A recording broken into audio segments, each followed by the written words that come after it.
Something we don't talk about enough. People may choose to forgive you and no longer have a relationship with you. Forgiveness is not recommitment. It's releasing the emotional hold. You are not entitled to take up space or pick up where you left off. Remember this. Sometimes you don't get a second chance. Living with the consequences of your actions is an unfortunate part of life. And that was posted on Instagram by nedaratawawab.com. Wow, interesting. My dyslexia is dyslexian. Hello and welcome to the Toy Talks podcast. My name is Toy Washington and this is the first episode since giving birth. And honestly, my birth story is unbelievable, but this is not what this episode is about. And to be honest, I don't think I'm actually going to share my birth story because of the level of trauma associated with it. But what I am going to share it during an episode or even an Instagram post is the learning lessons, because I think it's also about what can benefit other people so that they can have a better birthing story than my own.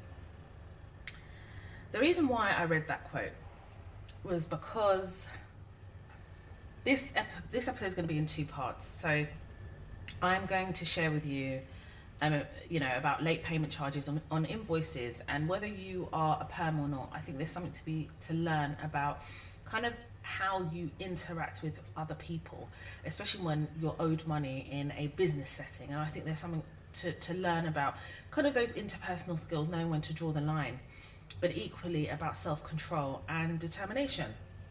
And those are all themes that I promote anyway, but it's those themes that I'm promoting in this episode. But before I get into the meat and potatoes of this episode, I think it's something that's important for me to share, because I do also see this podcast as quite cathartic. Yes, I'm having to kind of revisit work-related trauma that maybe I've worked through, but in doing so, I'm reaffirming my healing. I've been betrayed. I've been betrayed by someone who was family, by marriage, but still family. And this person betrayed me by making a choice that she didn't have to make. And when she made that choice, she never told me about it. 9 months on, I asked her a question, and there the truth came. You see, as black women, we are made to assume the cape of strength. And I have to tell people, stop calling me strong. Stop it. Because sometimes I don't want to be strong. I just want to be treated as a human being with feelings. I feel. I hurt. And just because I exude a strength, it's had to come from not having strength, if that makes sense.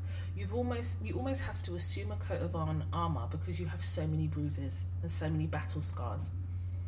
And it's actually really exhausting to feel like you can never crumble under the pressure of that. I've never ever shied away from being honest about my dysfunctional relationship with my mum. And as a result of what has happened, and actually what happened during my birth, I no longer have a mum. My mother is dead. And I'm okay with that. And I've spoken about the mother-daughter relationship because it's something that's not spoken about enough. And there are so many women who are being destroyed by the toxicity of a narcissistic mother. And there are so many people in different parts of their journey. Mine is I'm at the end of that journey, whereby I've done the whole trying, putting your life on pause. I've done all of that. I've done the whole buying your love. I've done the whole pleading. I've done the whole begging. Accept me. The younger me crying out to be. I've done all of that shit. And then I've done this is life or death, and you didn't show up. So if you can't be there for me in life, and you surely made the choice not to be there in what could have been death, then you have to be dead to me. And I'm not upset, because every situation is to show you and teach you something, and sometimes those lessons are hard and they're painful, but sometimes it's because the lesson is so big that it needs to leave an everlasting scar for you to take the lesson and move on, and I receive it. When I talk about my ancestors, some of you think I'm crazy, but I'm telling you right now, if you tap into the historical relationship that we have with our ancestral lineage, and understand that religion, especially in Nigeria, was brought in by the white man, they disregarded what our history was and brought in religion that they were comfortable with. If you actually take all of that crap away, and I say the crap is the dysfunction in which they had to inject what they wanted into us, if you take that away and really look at what religion is, religion historically is ancestral lineage. I respect Christianity because that's what I grew up in, but I don't respect the white man for feeding us Christianity that they were comfortable with. If it's the Christianity that we're able to choose, then I think it's a beautiful religion. But if it's the Christianity that the white man said that we have to have and give us chapter and verse of what they're comfortable with, then I consider that as crap.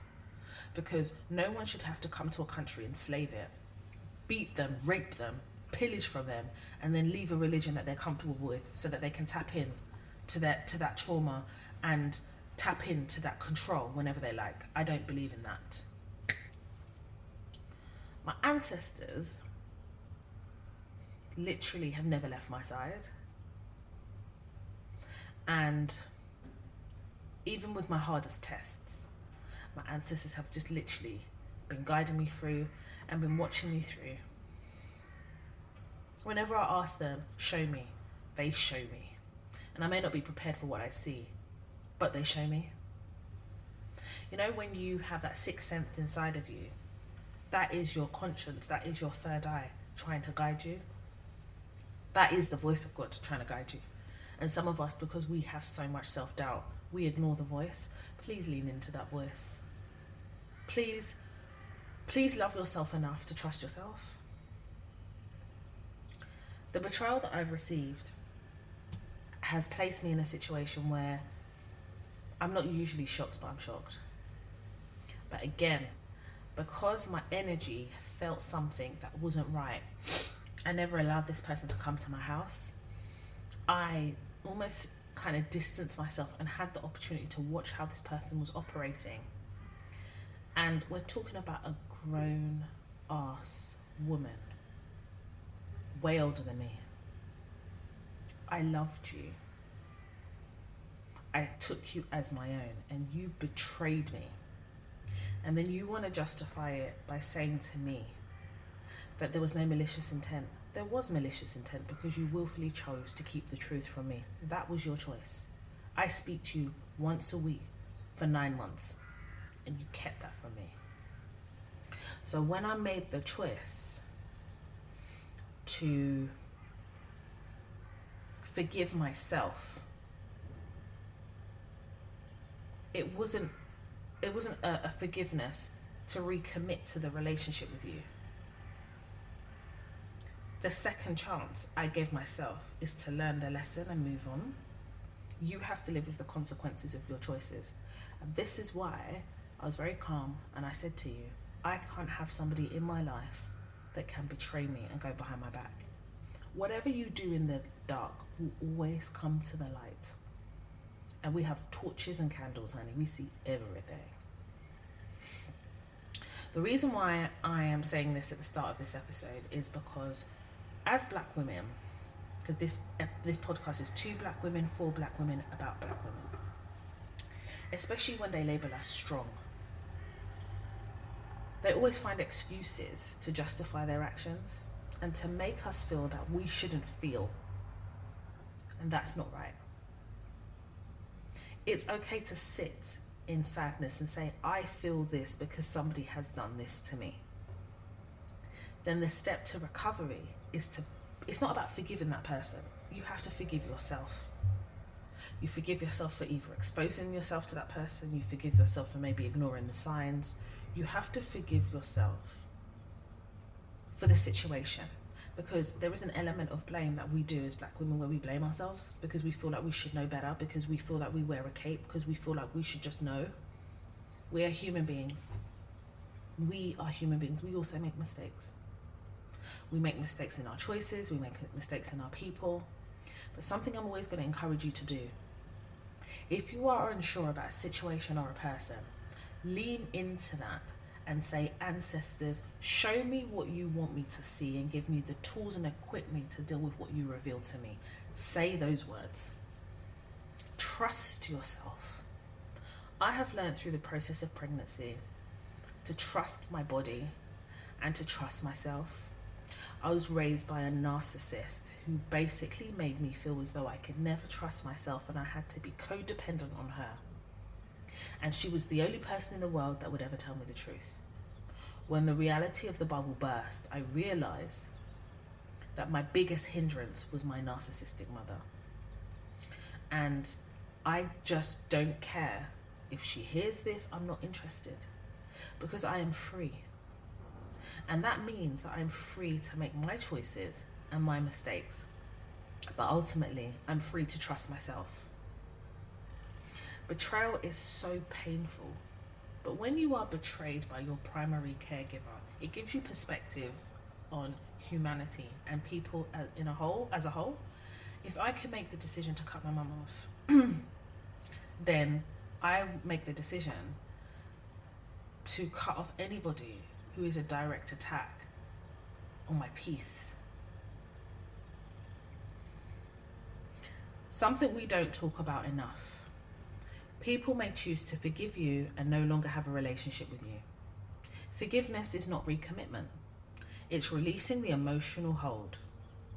You are not entitled to take up space or pick up where you left off. This is to you, the person who betrayed me. Remember this, sometimes you don't get a second chance. There's no second chance down here. There's no second chance to do it again and do it properly, God forbid. Living with the consequences of your actions is an unfortunate part of life. You may try to justify your actions to someone, or somebody may try and justify their actions to you.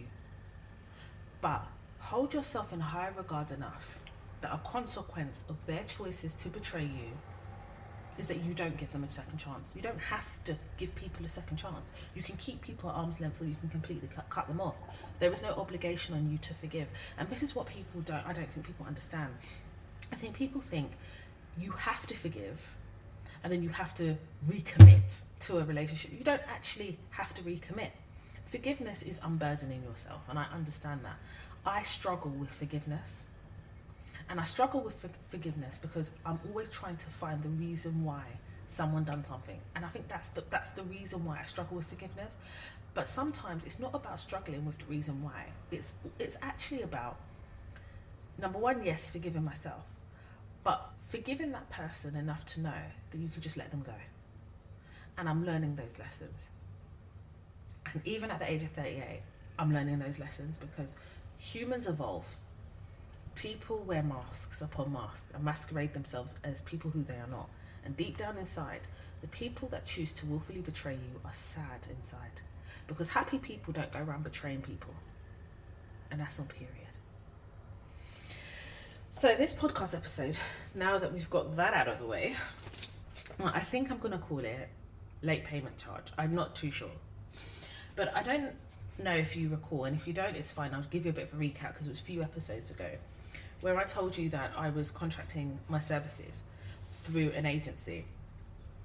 And so the agency has a direct relationship or contract with the end client. I'm contracting my services to the agency, and then I'm working at the end client, but for the agency, if that makes sense. And basically, I send my invoices every month. So what the agency do, they ask me to send them how many hours I've done. They get approval from the end client, and then obviously during that process anyway, when I send them how many hours I've done, I generate an invoice using my bookkeeping system, Free Agent. Free Agent have templates that you're able to use. And whether you are a contractor, you're a freelancer, whatever the situation is, you work for a limited company, work for yourself, or whatever it is, you can use Free Agent. Free Agent is actually quite intuitive. It's actually very good. You pay a monthly subscription, and there's all different things. It basically syncs in with my account. So when my accountant goes onto my Free Agent, they can see how I've spent my money, they can do my taxes, they can file paperwork with HMRC. Free Agent is amazing. But part of my invoicing system is that I have payment terms, and the payment terms are when the invoice falls due. Yeah, so on average you'll see an invoice and it has 14-day payment terms, and that's the standard. That's not, it's like when you get a phone bill and they say it's due on so and so day. That's an invoice for payment.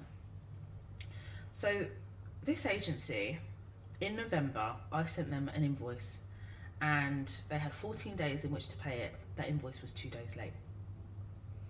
Now, I chalked it up to the fact that, that when you join an agency or even as a perm, sometimes they mess up your payroll, don't they? Not all the time, but some incompetent organisations mess up your payroll, whatever. And it's the same when you're contracting. Sometimes things happen, and I mentally account for that. I found out that the reason why they were late paying me is because they were having an issue with their bank, and the bank had locked them out of their accounts, and they were unable then to pay my invoice, and other people were affected too. Now, I don't know how a big agency like this can be locked out of their accounts. Alarm bells were ringing, but I thought, you know what, Toya, just roll with it. Within 2 days, I got my money. Yeah. Now, that doesn't account for any bills I would have had to pay during those two days. When you have 14-day payment terms, you're running a business. So you're paying bills, you're paying, whatever things you're paying in relation to your business. But I sucked it up. I was like, I chalk it up to whatever. First invoice, it's fine. My third invoice, so November's invoice was paid late. December's invoice was paid on time. January invoice paid on time. February invoice. February invoice. So February, remember, it's retrospective invoicing. So February invoice is for work done in January. 14 days is 2 weeks. So if there's issues, the people that have to pay the invoice, it's good practice for them to inform you. You shouldn't have to be chasing your invoice. And I'm telling you right now, this is the very first time I've ever had an invoice paid late. I've never had that experience before.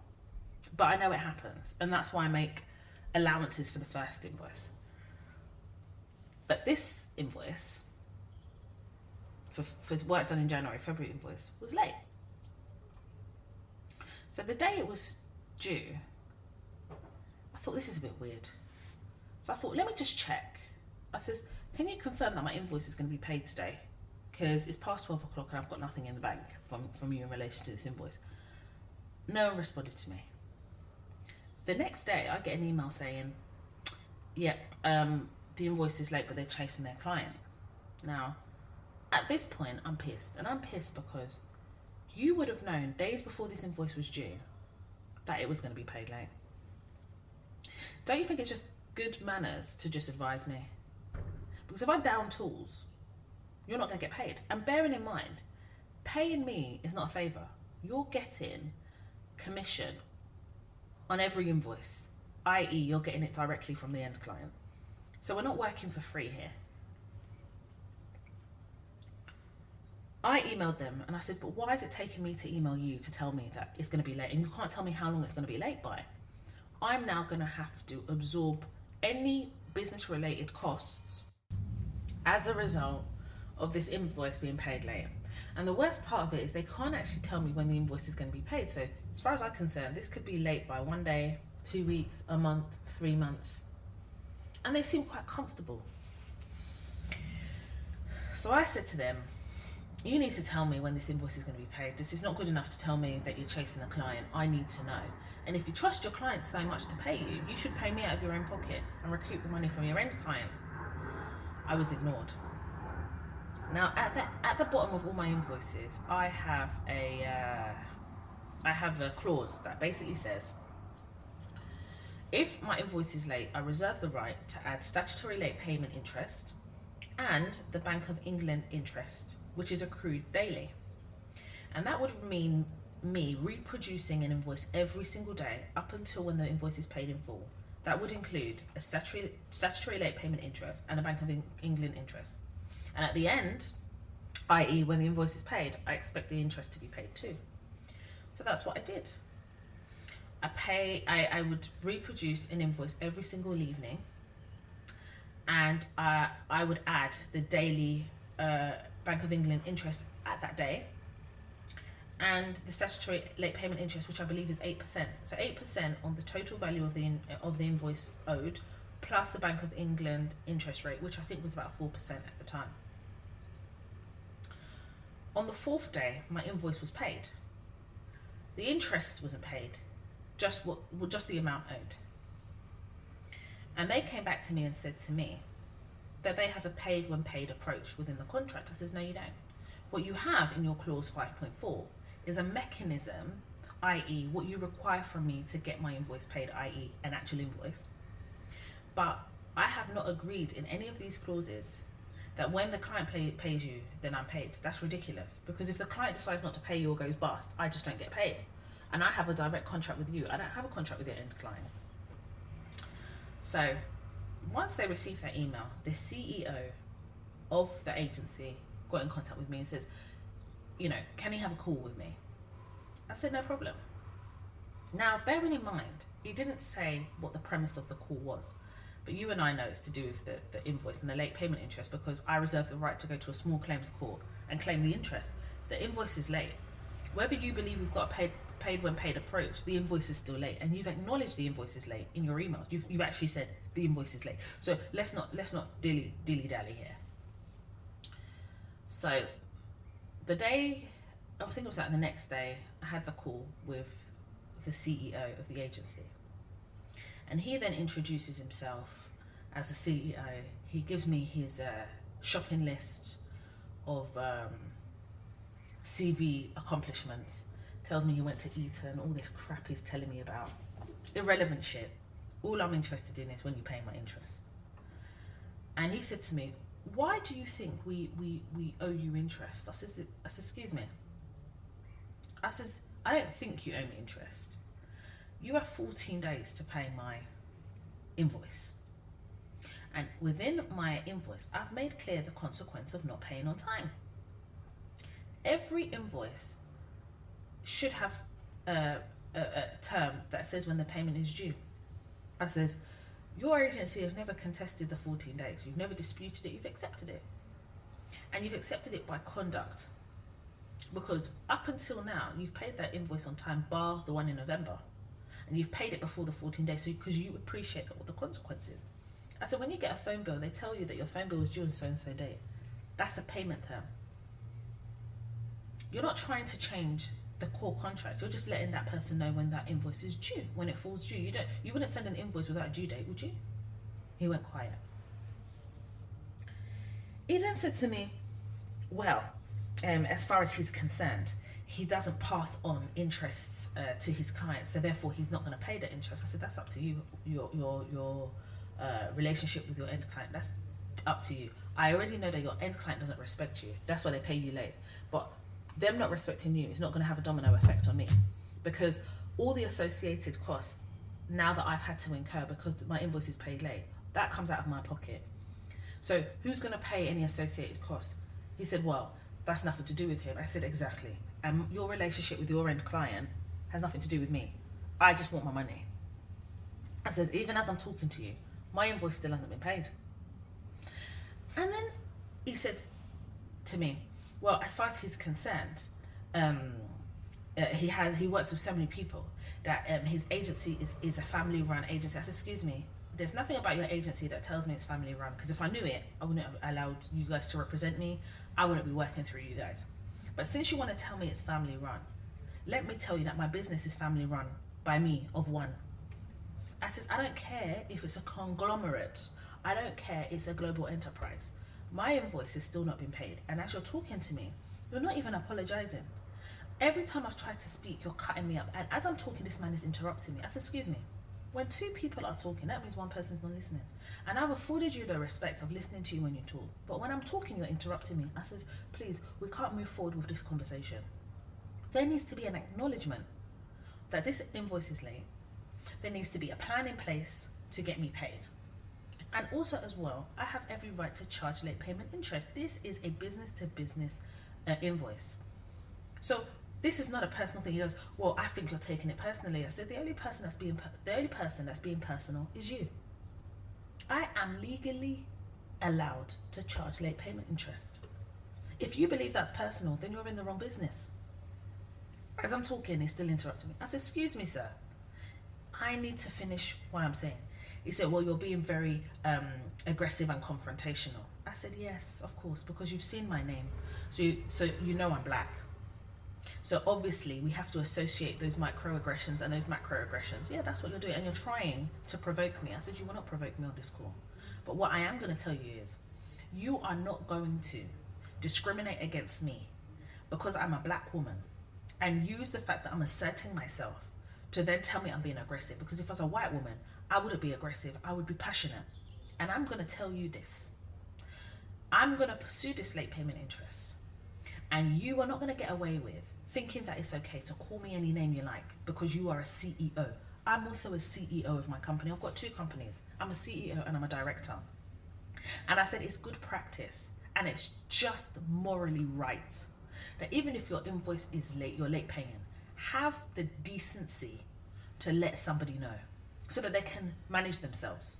I says, if all your clients were late paying you, that your family run business would be run to the ground. He was quiet. I said, let this be the last time you ever disrespect me. This call is terminated. And I put the phone down.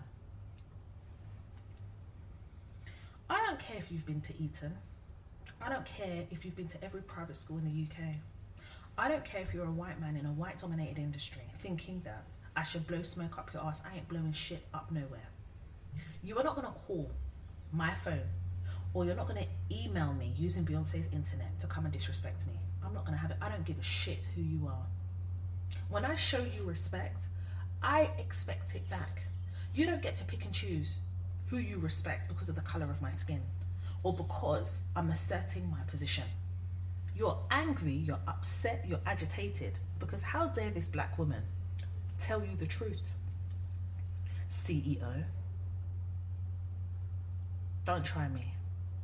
Because what we're not going to do is try to use macroaggressions to provoke me. Because what he was trying to do is use that call to intimidate me and shake me down to get me to not charge late payment interest charges that I'm entitled to whilst my invoice is still late. So you're here doing verbal gymnastics, but my invoice is still not paid. What leg do you have to stand on? Captain Hook, what leg do you have to stand on? You see, some people, their mental is not okay. Because at least if you're going to come on the phone, you're going to be rude. At least give me a date that my invoice is going to be paid. And this is what we call wrong and strong. Bearing in mind, I'm pregnant at this point.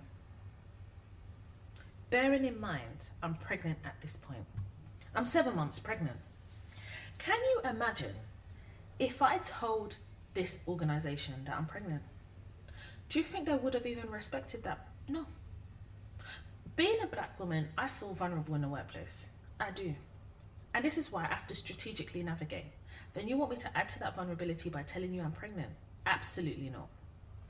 It's even more reason why I'm going to safeguard myself. I will never forget on TikTok, I put up a post about not oversharing. One young lady, she left a comment, it's still there on my TikTok, where she said that she shared with her boss that she was pregnant. And her boss literally overloaded her with work and stressed her out. And she felt it was because she was pregnant. Do you know that this young black queen lost her child? She had a miscarriage because of the stress that her boss had put her through. Now, whilst she had shared that comment underneath a post of oversharing, the reality is, as a perm employee, you have to share that information, especially if you want to access maternity leave and take time off for appointments. But the lesson I learned there was to reaffirm my position as a contractor, that if I don't have to share it, I'm not going to.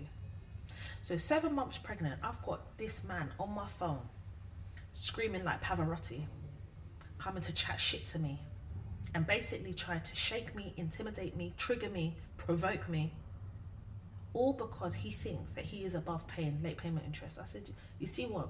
I said to my ancestors, deal with him, because he's mad. How can me, I was as calm as anything, because why wouldn't I be calm? I'm the one who's the injured party here. I've got no reason to be angry. He has every reason to be angry, because the interest were accumulating up to 5,000. At that point, it was almost £6,000. So he has every reason to be agitated and angry, if that's the road he wants to go down. I don't. But where's the professionalism? None. And then they come to you to tell you you're agitated, you're this, you're this, you're this. You're racist. How about that? You want to start name calling? Let's go down that road. We're all using Beyonce's internet, Abby. So this is all happening, invoice still not paid. And I said to Kay, right, I'm taking them to court. 4 days later, the invoice was paid without the interest. I said, Kay, I'm taking them to court for the interest. I'm not playing with him, because that man's mad. And Kay sat me down and said, Toya, you take them to court, you'll probably win. I know you. You know contracts and the law like the back of your hand. But it's not about you anymore. You're 7 months pregnant. And the stress of having to deal with the court, back and forth, paperwork and everything. You're about to go on maternity leave. It's like another job. And maternity requires you to take time out. What's the point of going to maternity only to be doing this side project now? And whilst you'll probably get the money, what are you going to have to sacrifice to get the money that you're owed? I was pissed when Kay said this to me. I was like, owe me my money, da-da-da. But I thought about it and I thought, this is going to have to be one of those situations where I'm just going to have to walk away. My invoice has been paid in full, and that invoice was almost 20k, by the way. My invoice has been paid in full, and whilst the interest hasn't been paid and it's legitimately owed to me, if I wasn't pregnant, I would pursue them relentlessly until I got that money, and I'd get it through the small claims court. But am I willing to sacrifice my time during my pregnancy, and I'm heading to the end of the pregnancy? Would I be in a position whereby, you know, I'm going to stress myself out dealing with the courts to get this money? I made the decision to let it go. It's probably one of the hardest decisions I've made this year, especially because I know it's legitimately owed to me. But I thought, before I let this go, I want to have a conversation with the end client, because I made the decision that if I'm going to let this money go, I'm going to terminate my contract early. Because what's not going to happen is you're not going to cream off me anymore with commission. Since you don't know how to respect me, you don't respect my invoices, then you're not going to respect my service. I am terminating. So I terminated 2 months or a month. No, I terminated April. No, I terminated a month early. I said, as a consequence of the fact that you don't pay my invoice on time and there's a lack of accountability, I'm terminating early. So they emailed me back. They were like, oh, am I sure I want to terminate this, that, and the other? So I spoke to the end client and I just was honest. I said, listen, my invoices are paid late. At this point, I don't even know if my invoices will be paid. I can't work like this. A labourer is worth their wage. Do you know the end client said, let me speak to the agency? Do you know the end client agreed to pay my interest? Because they said they're the reasons also that some of the invoices are late, albeit that the agency should be chasing them, but they really want me to stay and run the course of the project, that they're willing to pay whatever the cost is of the interest, they'll pay it. Do you know the agency refused? The agency refused to allow their end client to pay my interest. I'm telling you that some of these middle-class white men are racist. They do not want us to succeed. Because I'm asking you, what would he have lost? Nothing. But the reason he doesn't want me paid is, number one, he's just a sad individual. But also, it's because he can't cream off the interest. He can't take any money from the interest. So he doesn't get anything out of it. So I terminated early. The agency had the cheek to come and ask me, am I sure? I just didn't even respond. I've terminated in accordance to my contract. That's it. I'm not here to come and convince you of my seriousness. Do you know that I made a decision. I said, okay, I'm going to terminate this contract. But since you don't want to pay me the interest, you're going to pay something. So in accordance to the pre-action protocol, I sent them a letter before action. And a letter before action basically says, I'm going to take you to court because you owe me money in accordance to this legislation. This is the contract clauses and this is the evidence. You have 28 days, 14 days, whatever, to pay the interest. I had no intention, and I have no intention to take them to court for the mere fact that I was pregnant at the time. But they don't know that. And since they didn't want to accept the money that the end client was willing to pay me, I'm going to make sure you pay somebody. Do you know that the agency have had to instruct a lawyer, and they've instructed a lawyer who's charging them almost £1,000 an hour? And I know this because the law firm have contacted me responding to my letter before action, and I have called them, just posing as a potential client to ask them about their fees.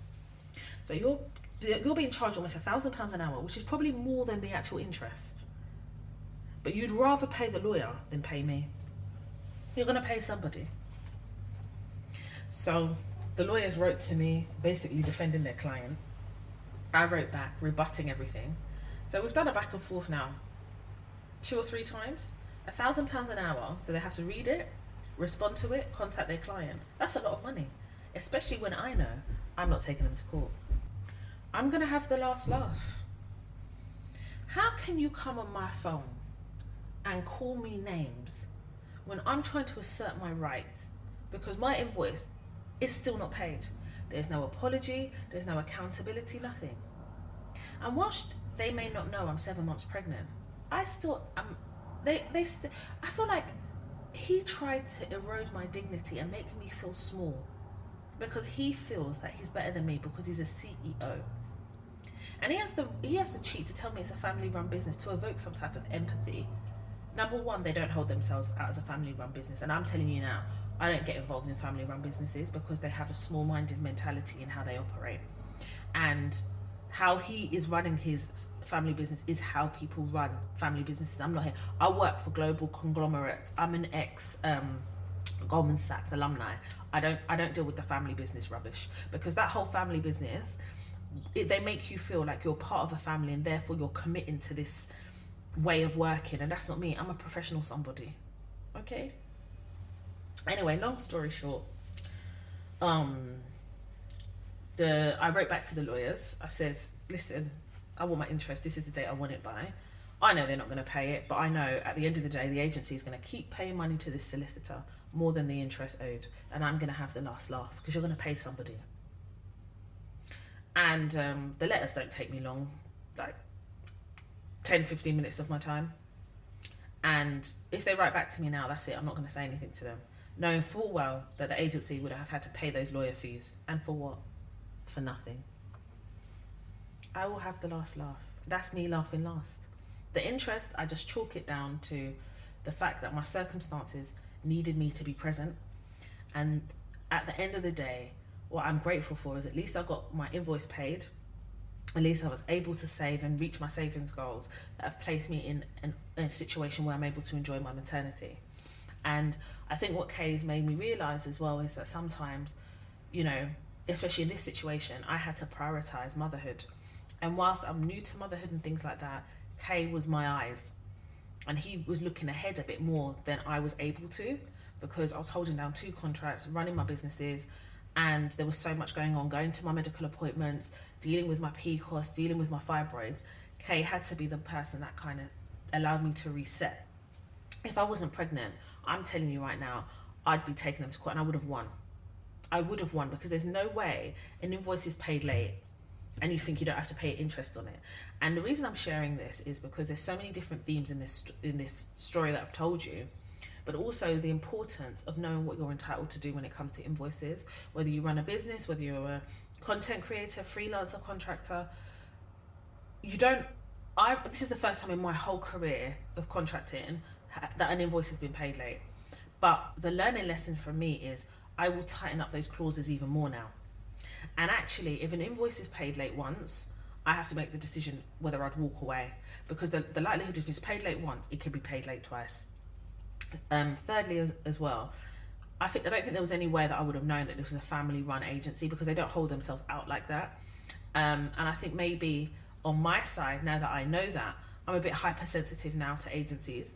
But most agencies I work for are international, so I'm surprised. And I'm not saying that because it's family run, it can't be international. But I didn't know they had a small-minded approach to their family business, because you could still have a family business and have a commercial approach.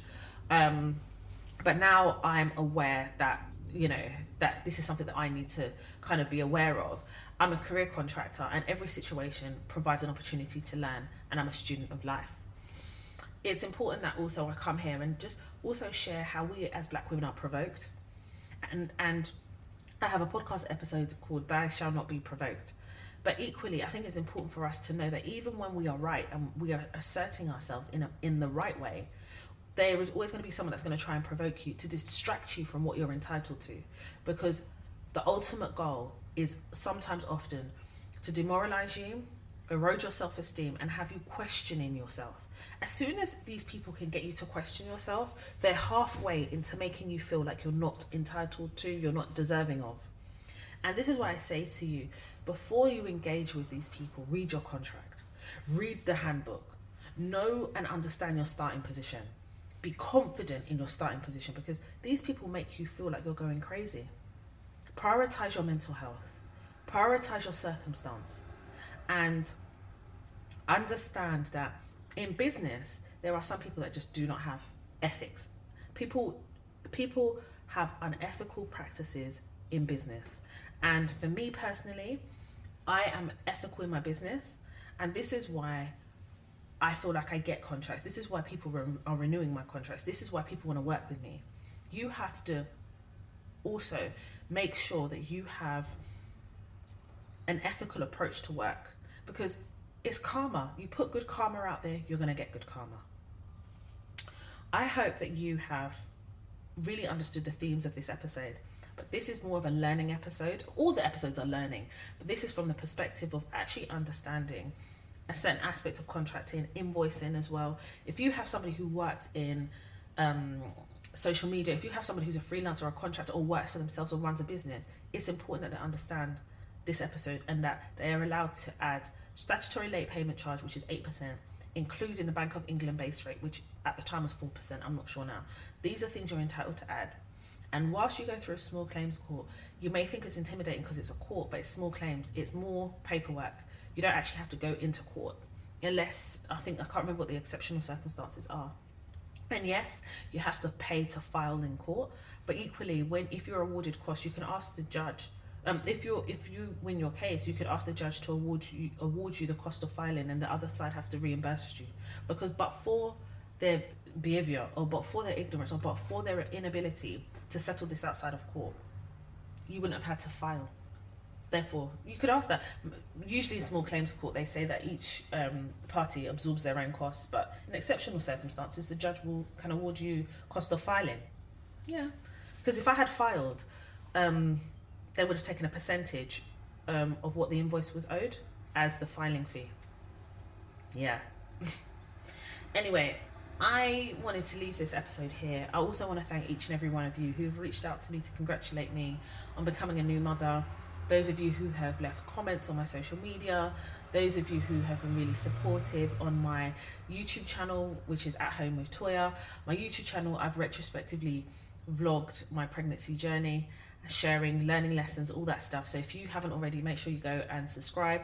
At Home with Toya. The links are also going to be in the show notes. If you haven't already, make sure you follow me on my social media handles. My Instagram page is Toya_Washington. The Toya Talks Instagram page is Toya_Talks. If you have a work-related dilemma, email hello@toyatalks.com. Please do not DM me. Please, especially now that I'm on maternity and I'm trying to reclimatize how I'm working and running my businesses. DMing me is not the way. I'm going to forget. Yeah, pregnancy brain in the 4th trimester is something else. So please just email hello@toyatalks.com. Be clear, concise, straight to the point, and let me know what outcome you were hoping for, and it will guide me in how to advise you and deliver your dilemma. Also as well, follow me on TikTok, Toya Washington. I had a TikTok go viral and it wouldn't have happened without you all. So thank you so much. If you are interested in any of the masterclasses, go on the website, toyatalks.com. I have a new masterclass coming out. Obviously, baby came before I thought baby would come, and therefore it caught me unawares, hence why I haven't uploaded a new masterclass. But I'm working on it, and when it goes live, I'll let you know. And it's going to be the contracting, freelance and interim masterclass.